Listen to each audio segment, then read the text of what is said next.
अपना जो ये चैप्टर है न्यूट्रिशन एंड हेल्थ, अपन ने लास्ट टाइम इसको शुरू किया था।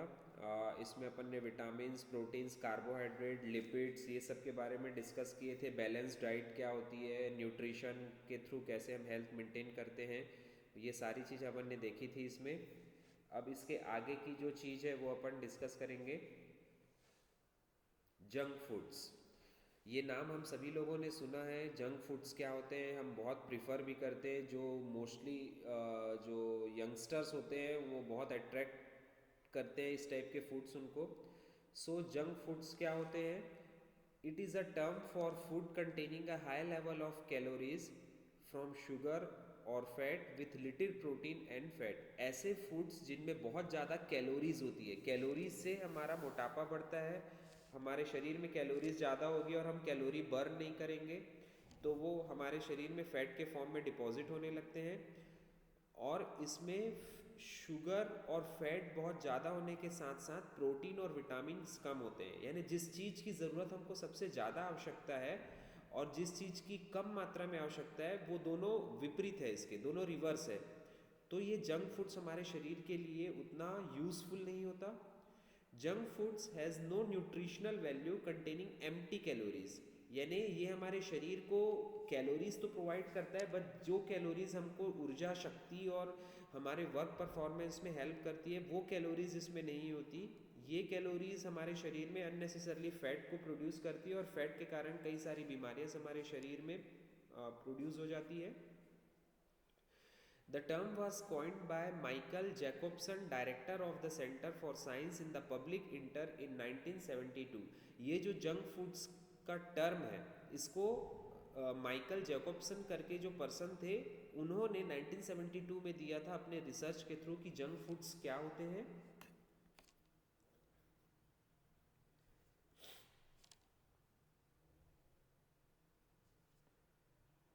Next slide. Junk foods contain क्या क्या होता है जंक फूड्स में? आप लोगों को नेक्स्ट स्लाइड दिख रही है? ओके। जंक फूड्स में क्या क्या चीज़ें होती है? पहला इसमें है saturated fat, sugar and salt. ये जो जंक फूड्स होते हैं इनमें एक्सेस फैट होते हैं, फैट के साथ साथ शुगर और सॉल्ट होते हैं। और सम ऑफ द रेंज ये शुगर सॉल्ट हमको तो टॉक्सिक कंपाउंड कहा गया हमारे शरीर के लिए। अगर हमारे भोजन में आर्टिफिशियल शुगर और सॉल्ट कम होगा तो हमारी डाइट उतनी ही हेल्दी होगी। लिटिल और नो फ्रूट, वेजिटेबल्स और डाइटरी फाइबर्स जो हमारे पाचन के लिए, हमारे शरीर में शक्ति के लिए, हमारे बॉडी में एनर्जी के लिए ज़रूरी फ्रूट, वेजिटेबल्स और फाइबर्स होते हैं वो उस जंक फूड्स में नहीं के बराबर होते हैं। Little proteins, vitamins and minerals, इन सब की भी मात्रा उस जंक फूड्स में बहुत कम होती है। Includes highly processed food items. Processed food items का मतलब ऐसे प्रोडक्ट जिसमें से इंपॉर्टेंट प्रोडक्ट को निकालने के बाद जो बची हुई चीज पे प्रोसेस किया जाए, बार बार प्रोसेस करने से न्यूट्रिशनल जो कम हो जाते हैं उन सब के थ्रू इनको बनाया जाता है, जिनको जंक फूड्स की कैटेगरी में हम रखते हैं। Food items such as chips, cookies, screen दिख रही है आप लोगों को?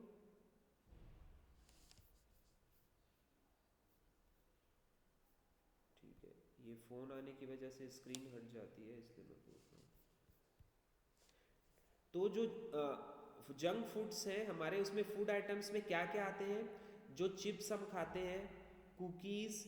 कुकीज़ के जो रॉ मटेरियल होते हैं वो कई तरह के हो सकते हैं ना। किसी में मैदा यूज़ होता है, किसी में जवारी यूज़ होता है, गेहूँ यूज़ होता है, वीट, फ्लोर, तो अलग अलग तरह के कुकीज़ होते हैं। तो जो जंक फूड्स की कुकीज़ है वो हमारे शरीर के लिए हेल्दी नहीं होती। इसके अलावा कैंडीज़ जो चॉकलेट्स, बार्स यानी आइसक्रीम्स जो अगर जो खाते हैं, muffins, fried foods, it contents high amount of hydrogenated oils and fails. इस तरह के तेले आइटम जो मार्केट में पैक्ड फूड प्रोडक्ट्स मिलते हैं वो बहुत ज़्यादा ऑयली और फैट प्रोडक्ट्स लिए हुए होते हैं। द ट्रांस फैट्स और hydrogenated oils present in this foods do not serve any purpose in the nourishment of the body. ये जो जंक फूड्स होते हैं ये हमारे शरीर में कोई भी न्यूट्रिशन प्रोवाइड नहीं करते। इनका काम हमारे शरीर में फैट प्रोड्यूस करना होता है और कैलोरीज की मात्रा बढ़ाना होता है, जिसके कारण हमको कई सारी बीमारियां लगती है। नेक्स्ट स्लाइड है ill effects of junk foods. इन जंक फूड्स का दुष्प्रभाव क्या हमारे शरीर पर पड़ता है? Junk food is made using a lot of saturated fats. Such fats are unhealthy and on digestion can release a lot of toxins in our body. ये जो जंक फूड्स होते हैं ये हमारे शरीर में कई तरह के टॉक्सिन्स रिलीज करते हैं क्योंकि ये आसानी से डाइजेस्ट नहीं होते और हमारे शरीर के लिए हेल्दी नहीं होते। ये बॉडी में फूड इकट्ठा करने के कारण हमारे शरीर में फैट प्रोड्यूस करते हैं। Junk food is made using ingredients that are not very clean. ये जो जंक फूड्स बने होते हैं इनके जो इंग्रेडिएंट्स होते हैं कई टॉक्सिक इंग्रेडिएंट्स यानी अनहाइजेनिक इंग्रेडिएंट्स भी इनमें मिक्स किए जाते हैं जो हमारे शरीर के लिए हार्मफुल होते हैं। एनर्जी इनसे कम मिलती है। फैटिक यानी थकान और आराम करने का मन ज़्यादा, जैसे आप एकदम हैवी कोई पेटीज या कोई पेस्ट्रीज या कोई ऐसे क्रीम वाले प्रोडक्ट खा लेंगे, मीठे प्रोडक्ट, आपको पेट बहुत भरा भरा लगेगा जिसकी वजह से आपको बार बार नींद आएगी, एक्टिवनेस नहीं रहेगा, एनर्जी नहीं फील होगी। Continuous eating of junk foods exposes the body to long period of bad nutrition. जो खराब न्यूट्रिशन खराब पोषण है उसके संपर्क में आपके शरीर को लंबे समय तक ये जंक फूड्स रखते हैं जिसके कारण आपके शरीर में फ्री रेडिकल्स रिलीज होते हैं। ये फ्री रेडिकल्स क्या होते हैं? आपके शरीर के ऑर्गन्स को कमजोर बनाते हैं। ये फ्री रेडिकल्स ऑक्सीडेटिव रेडिकल्स होते हैं। इनकी मात्रा आपके शरीर में बहुत ज़्यादा बढ़ने लगती है जिसके कारण पर्सन जो होते हैं वो बीमारियां, इलनेस की तरफ आगे प्रोसीड करते हैं। और इसके साथ साथ जंक फूड्स के कारण आपके शरीर में और दूसरे एजिंग इफेक्ट भी आते हैं। एजिंग यानी जो बुढ़ापे की ओर आपको लेकर जाते हैं, ऑर्गन को कमजोर बनाते हैं, उनको एजिंग इफेक्ट कहा जाता है। तो उसकी तरफ ये जंक फूड्स आपको लेकर जाते हैं।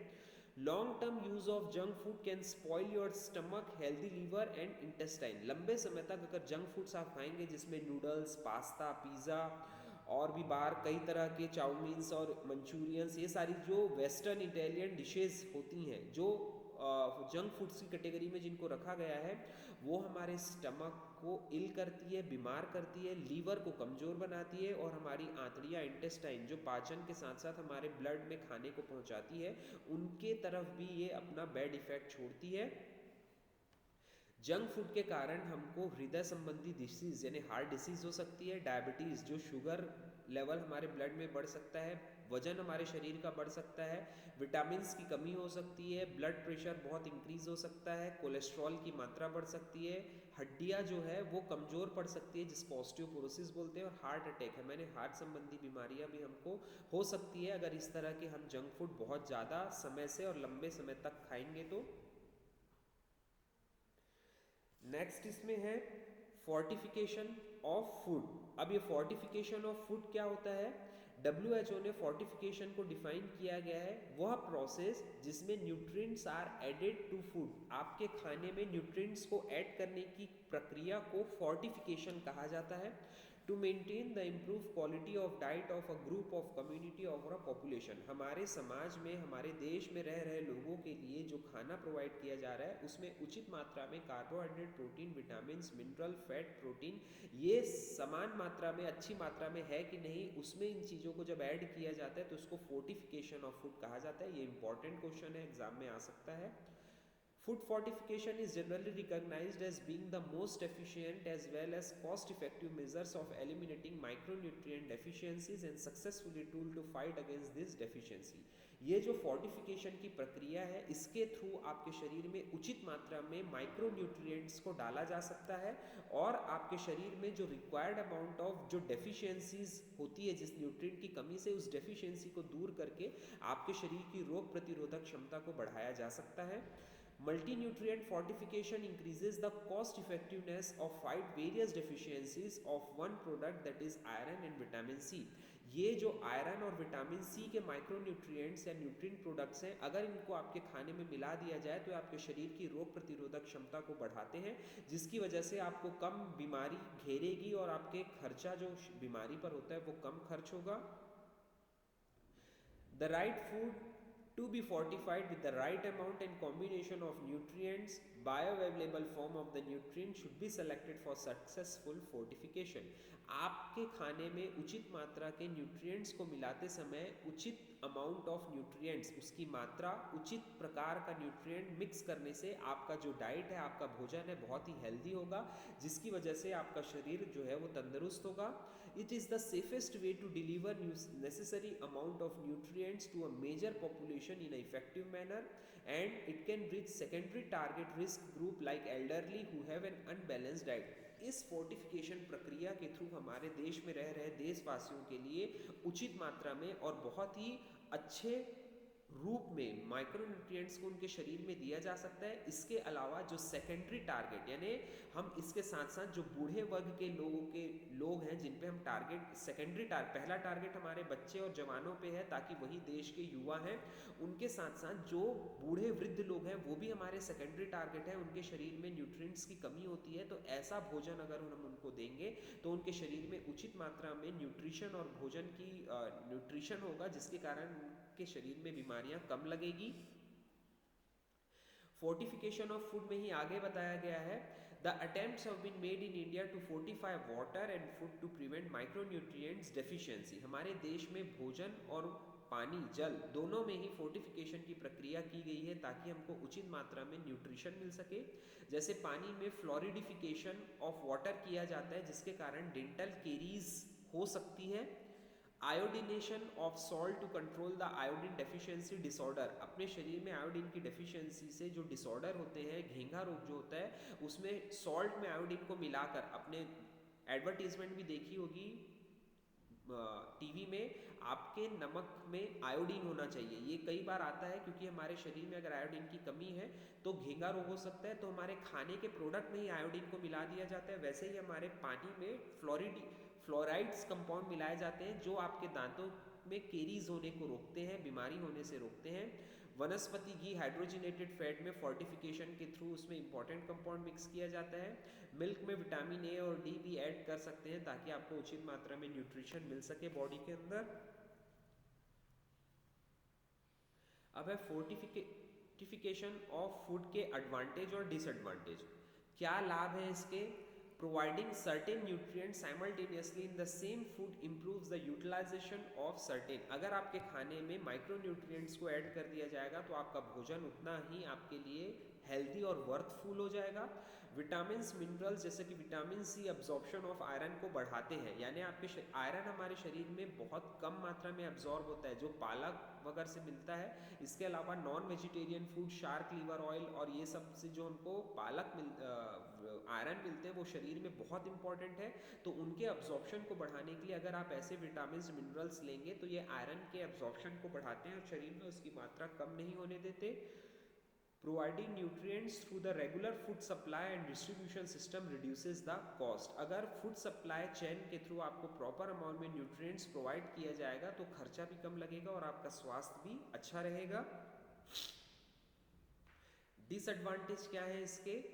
The shelf life of fortified milled cereals is reduced. ये जो शेल्फ लाइफ है आपके प्रोडक्ट की, जो सीरियल्स को पैक्ड फॉर्म में दिया जाता है, उसकी फोर्टिफिकेशन करने से ज़्यादा लंबे समय तक आप उसको स्टोर नहीं कर सकते. शेल्फ लाइफ का मतलब स्टोरेज की समय, ज़्यादा समय तक, ज़्यादा लंबे दिनों तक उसको खा नहीं सकते. आप एक बार पैकेट ओपन करेंगे तो 1 महीना 2 महीने में आपको उसको खा लेना है.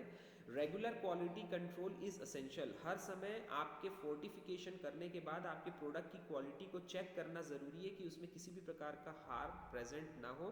प्रोलॉन्ग कुकिंग और fortified food leads to 90% loss of vitamin C. अगर लंबे समय तक आप अपने भोजन को पकाएंगे फोर्टिफिकेशन के कारण तो आपके भोजन से न्यूट्रिएंट्स और विटामिन जो है वो चले जाएगा. The fortification commodity is more expensive. ये जो फोर्टिफिकेशन की क्रिया के कारण आपका भोजन थोड़ा महंगा हो सकता है, बट इससे आपके शरीर को बहुत ज़्यादा न्यूट्रिशन मिलेगा. अब है फूड सेफ्टी.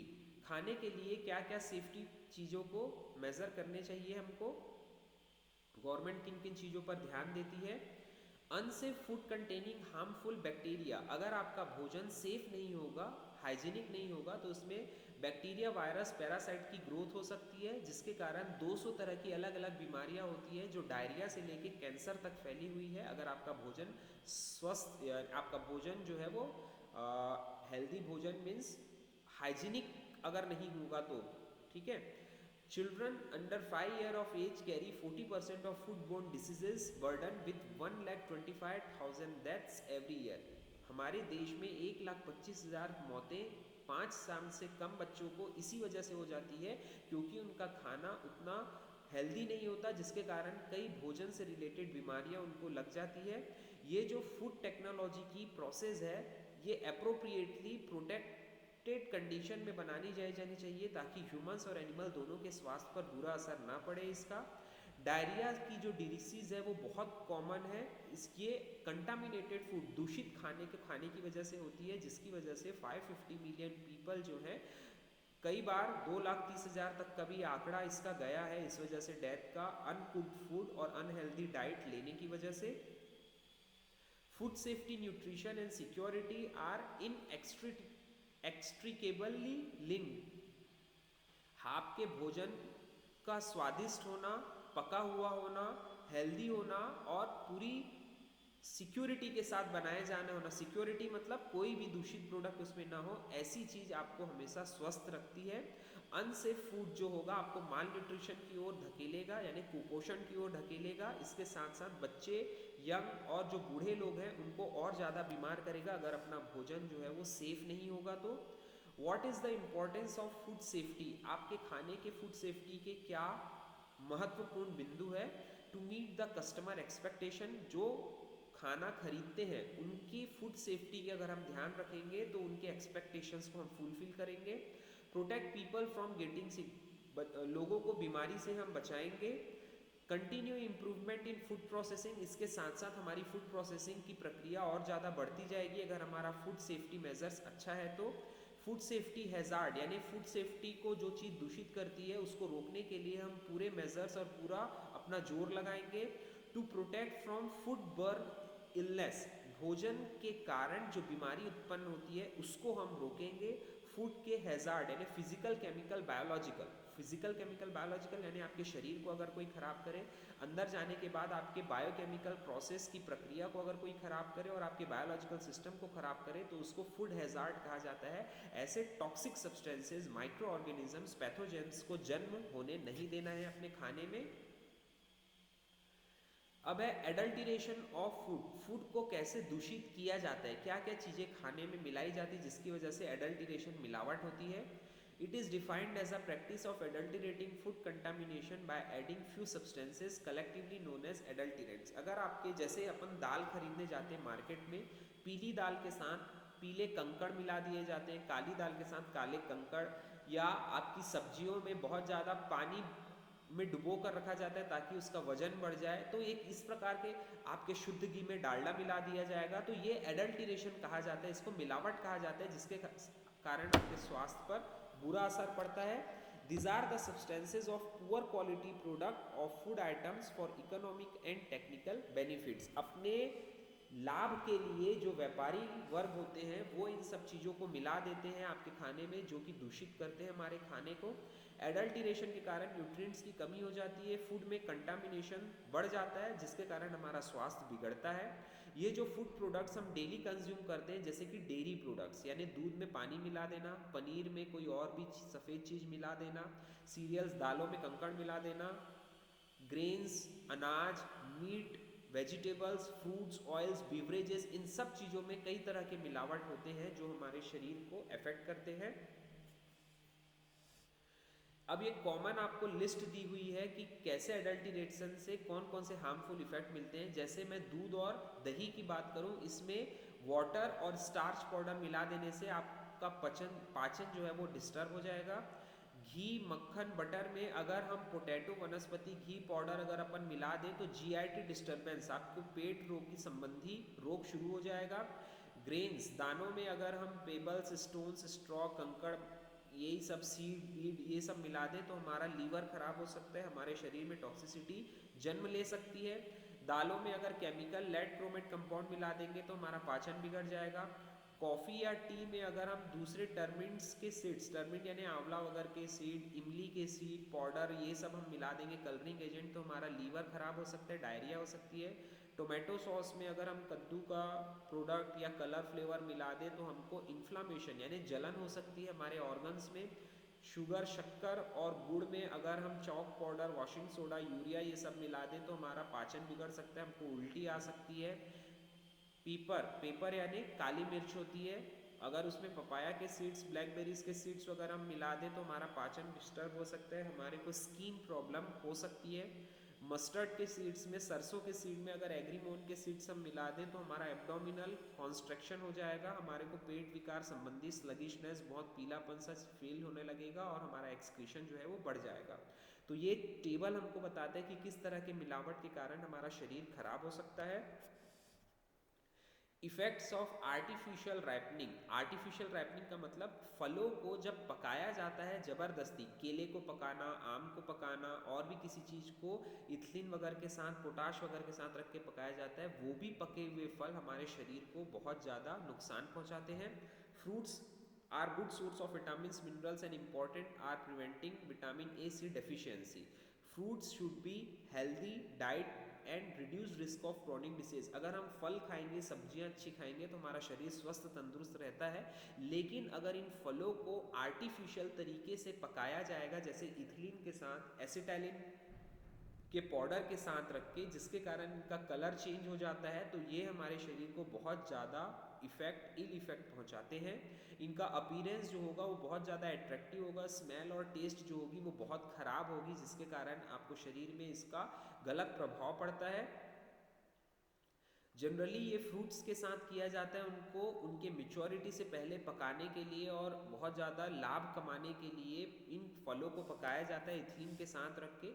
इसका क्या बुरा असर पड़ता है, ये जो केमिकल एजेंट्स होते हैं इनको राइपनिंग एजेंट्स कहा जाता है, पकाने वाले प्रोडक्ट्स कहा जाता है। ये प्री हार्वेस्ट ने तोड़ने के बेचने से पहले फलों को पकाने के लिए, उनको स्टोर करने के लिए और एक जगह से दूसरी जगह ट्रांसपोर्ट भेजने के लिए केमिकल्स यूज़ किए जाते हैं। इनके कलर चेंज के कारण ये और ज़्यादा जल्दी पकने लगते हैं, जल्दी पकने के कारण इनकी मार्केटिंग बहुत ज़्यादा होती है और लाभ कमाया जाता है। कौन कौन से आर्टिफिशियल एजेंट्स जो है वो पकाने के लिए यूज़ किए जाते हैं। पहला है कैल्शियम कार्बाइड। ये जो कैल्शियम कार्बाइड होता है आर्सेनिक और फॉस्फोरस के टॉक्सिक कंपाउंड से मिलकर बना होता है। ये हमारे शरीर में उल्टी, डायरिया, वीकनेस, बर्निंग सेंसेशन यानी जलन प्रोड्यूस करता है, छाती में, पेट में प्यास बहुत लगती है, गिटकने में प्रॉब्लम होती है, आँखों में जलन होती है, आँख खराब भी हो सकती है, हमारे स्किन में अल्सर कॉज कर सकते हैं, माउथ, नोज, थ्रोट में अल्सर कॉज कर सकते हैं। तो ये कैल्शियम कार्बाइड से अगर हम पके हुए फल ज़्यादा मात्रा में कंज्यूम करेंगे तो ये इतनी सारी प्रॉब्लम हमको हो सकती है। एप्थॉन या इथ्रेल क्या होता है, ये आम, पपाया, बनाना को पकाने के लिए यूज़ किया जाता है। ऑर्गेनोफॉस्फेट साइन प्रोड्यूस करता है, ऑर्गेनोफॉस्फेट के कारण हमारा बहुत ज़्यादा सलाइवेशन होता है, यानी लार बहुत आती है, आंसू बहुत आता है, हमारे शरीर का कोऑर्डिनेशन बिगड़ जाता है और मसल्स में ट्विचिंग यानी ऐंठन होने लगती है। ये इतने सारे विकार होते हैं अगर इथ्रेल की ज़्यादा मात्रा हमारे शरीर में एंटर करती है। इथिलीन ग्लाइकॉल क्या होते हैं, ये केमिकल कंपाउंड गैस इथाइलिन के बने होते हैं, जिनको लेने पर किडनी खराब होने की चांसेस बढ़ सकती है। और इथाइलिन ये बहुत कॉमन यूज़ होता है, ये प्रोडक्ट कैटेलिटिक जनरेटर्स इनमें पाए जाते हैं जो हमारे शरीर में टेम्परेचर और ह्यूमिडिटी को बढ़ाते हैं, जिसके कारण हमको हेडेक हो सकता है, चक्कर आ सकता है, थकान लग सकती है और सर भारी लग सकता है, कन्फ्यूजन और अनकॉन्शियसनेस, कभी बेहोश भी हो सकते हैं अगर इथिलीन की मात्रा हमारे शरीर में ज़्यादा हो गई। तो ये आर्टिफिशियल एजेंट्स जो होते हैं ये फलों को पकाने के लिए यूज़ किए जाते हैं, जिसका बहुत ज़्यादा दुष्प्रभाव हमारे शरीर पर पड़ता है। नेक्स्ट है यूजेस ऑफ पेस्टिसाइड। पेस्टिसाइड का मतलब जो हम छिड़काव करते हैं खेतों में, घरों में या कहीं पर भी पेस्ट को मारने के लिए, अगर इनकी मात्रा हमारे भोजन पर, फलों पर, सब्जियों पर भी पड़ रही है तो ये सब्जियां फल हम कंज्यूम करेंगे तो हमारे शरीर में जाते हैं, जिसका दुष्प्रभाव हमारे स्वास्थ्य पर पड़ता है। They are widely used in producing food to control the pest such as insect, rodents, weeds, bacteria, mould and fungus. बहुत सारे तरह के केमिकल कंपाउंड्स को यूज़ किया जाता है कीड़ों को रोकने के लिए, जो फलों सब्जियों को खराब कर देते हैं। और इनके थ्रू अगर सब्जियों में ये पेस्टिसाइड लग जाते हैं तो हमारे शरीर में जाने के बाद हमारे स्वास्थ्य को भी खराब करते हैं। They pesticides are harmful for us. तो इनकी मात्रा के अनुसार कितनी मात्रा में पेस्टिसाइड यूज़ किया जाता है उतना डैमेज हमारे शरीर में होता है, चाहे ये स्किन के थ्रू हमारे स्किन से बॉडी में एंटर करे, सूंघने से हमारे बॉडी में एंटर करे, या पीने खाने के थ्रू हमारे शरीर में पेस्टिसाइड एंटर कर सकते हैं। कॉमनली यूज्ड पेस्टिसाइड्स कौन कौन से हैं? एक तो है ग्लाइफॉस्फेट, ये हर्बिसाइड कंपाउंड होता है जो वीड्स और ग्रासेस को ख़त्म करने के लिए छिड़काव किया जाता है। दूसरा है एट्राजाइन, ये हर्बिसाइड कंपाउंड होते हैं जो grassy and broad leaf weeds को ख़त्म करने के लिए यूज़ किया जाता है।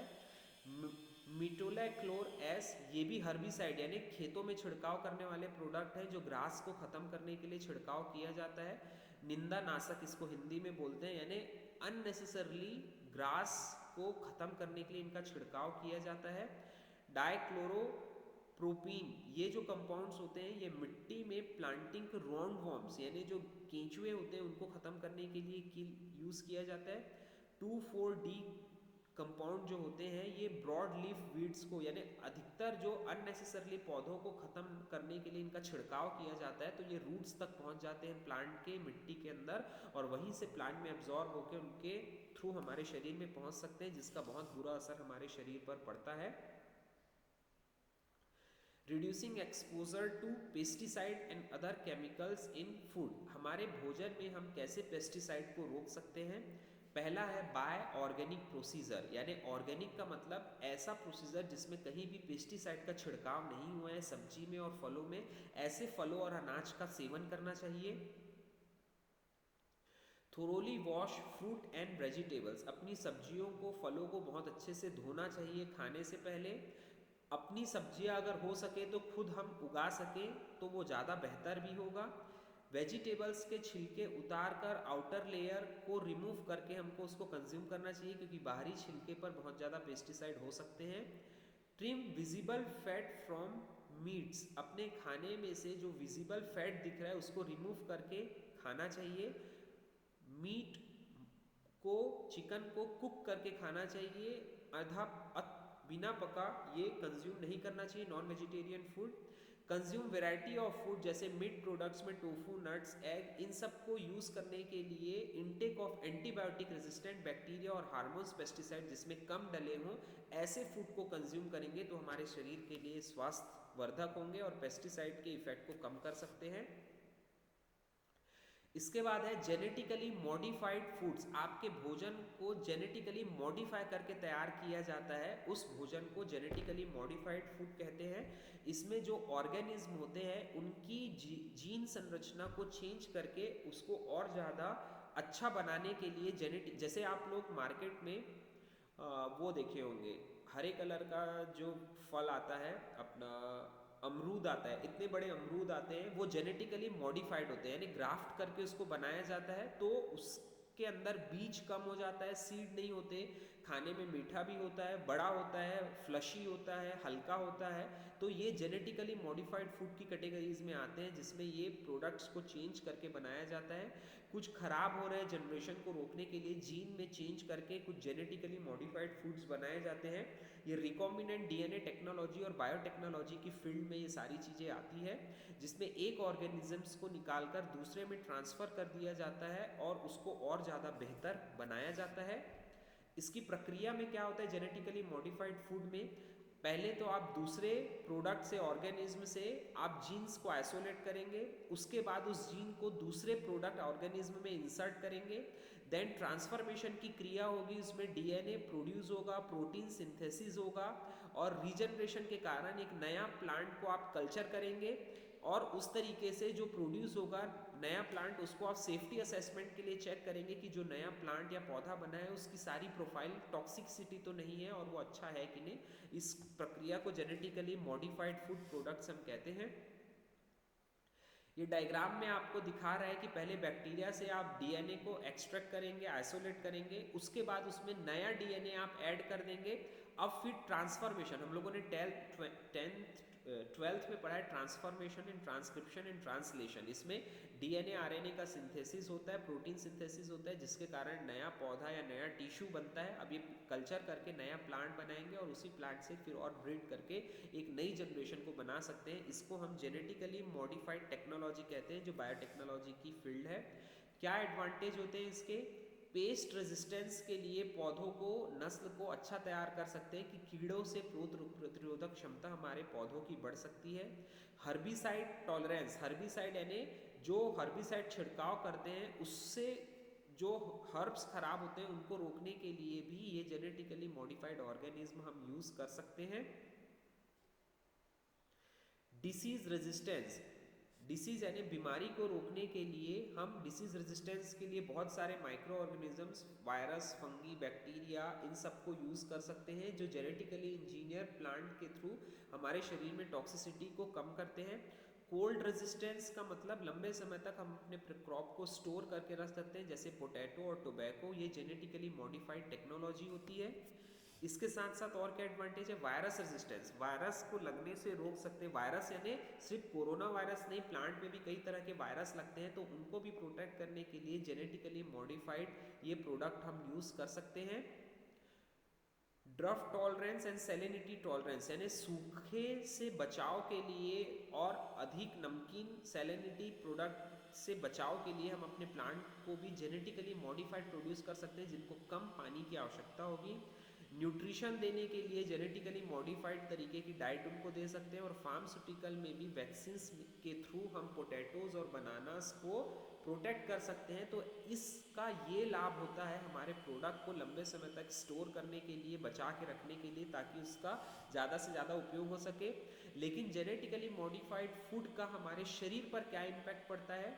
ये जेनेटिकली मॉडिफाइड फूड जो होते हैं ये न्यूट्रिएंट कंटेंट को अल्टर करते हैं, जिसके बहुत सारे एडवांटेजेस हैं, लेकिन उसी के साथ साथ इसका दुष्प्रभाव भी हमारे शरीर में देखने को मिलता है।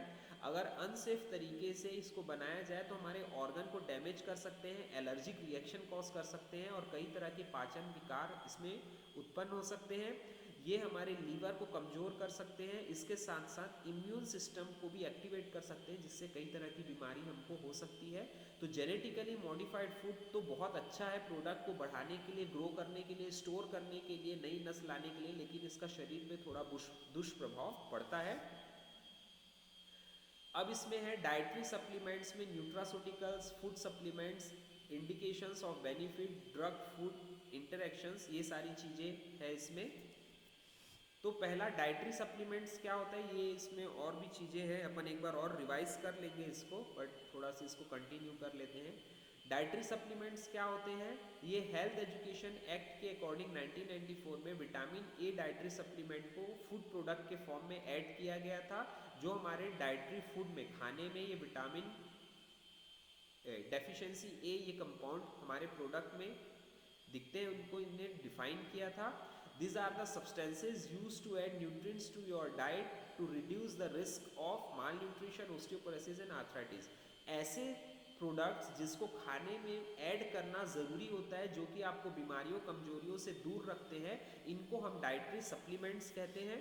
इसमें क्या क्या आता है? विटामिन्स, मिनरल्स, बॉटनिकल्स, हर्ब्स के कंपाउंड्स, अमीनो एसिड्स, एंजाइम्स।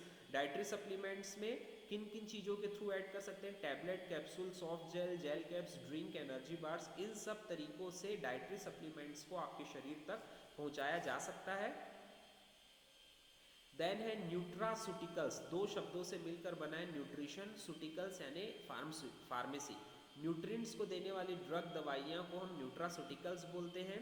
ये फूड सोर्स से बनी होती है, जो हमारे शरीर को न्यूट्रिशन प्रोवाइड करती है। नॉन स्पेसिफिक बायोलॉजिकल थेरेपीज के थ्रू इनको बनाया जाता है, which prevent the malignant processes. हमारे शरीर में कई तरह की बीमारियों को ये न्यूट्रास्यूटिकल्स के फूड प्रोडक्ट्स रोकते हैं। ये न्यूट्रास्यूटिकल्स, दो शब्द न्यूट्रिशन और फार्मास्यूटिकल से मिलकर बना होता है। इसको सबसे पहले 1989 में स्टीफन डिफेलिस ने सबसे पहले इस टर्म को निकाला था, न्यूट्रास्यूटिकल्स के बारे में हमको बताया था। इनका कंपोजिशन किस चीज़ से मिलकर बना होता है?